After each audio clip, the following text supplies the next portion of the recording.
베드로는 성도들은 이 땅에서 나그네의 삶을 살아가는 사람들이다 이렇게 말씀하고 있습니다. 근데 나그네의 삶이라는 것이 은둔 자의 삶, 비밀적인 삶 이런 것을 말하는 것은 아닙니다.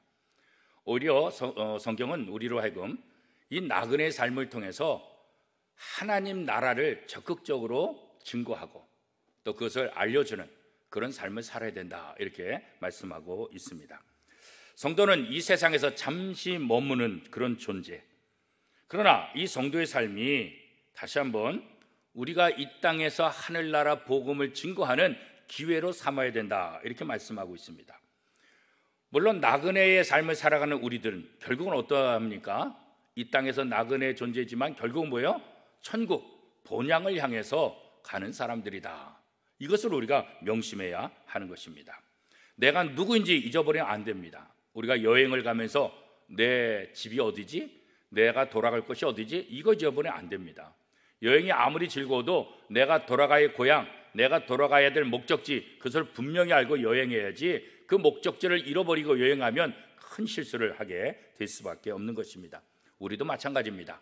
이 땅에 살면서 나는 천국으로 돌아갈, 그 본향으로 돌아갈 존재라는 사실을 잊어버리고 산다고 한다면 우리는 하나님을 잘 믿을 수도 없고 또 하나님께서 우리에게 부탁하신 그 사명도 제대로 이룰 수가 없게 되는 것입니다.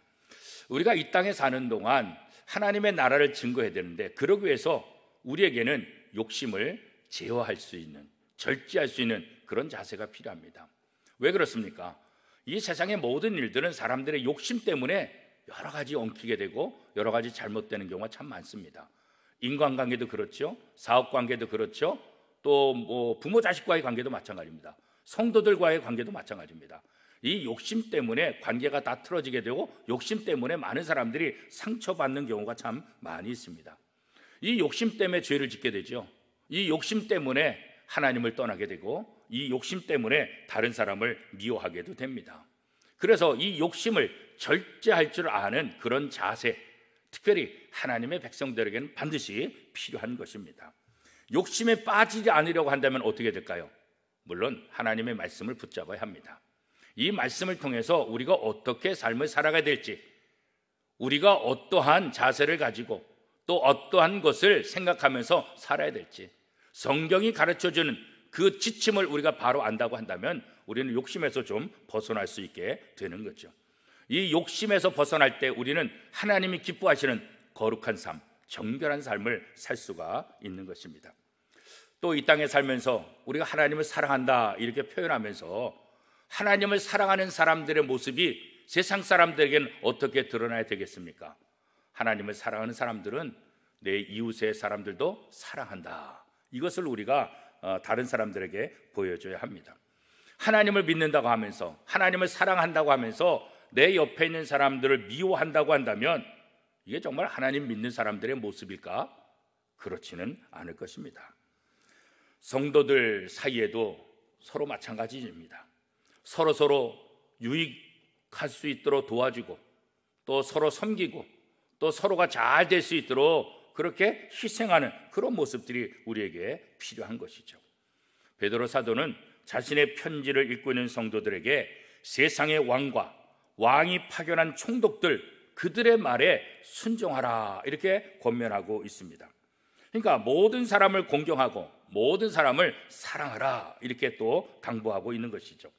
그렇지만 이 베드로 사도가 모든 사람들 왕과 총독들에게 순종하라 이 말은 무조건적인 순종, 무조건적인 복종을 의미하는 것은 아닙니다. 하나님의 말씀, 진리에 거스린 것에 대해서는 대항할 수 있도록 말씀하고 있지요.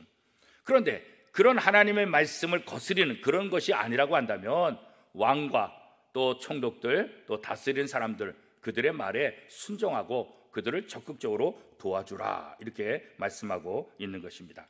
그것이 바로 성숙한 성도들의 모습이다 이렇게 말씀하고 있는 거죠.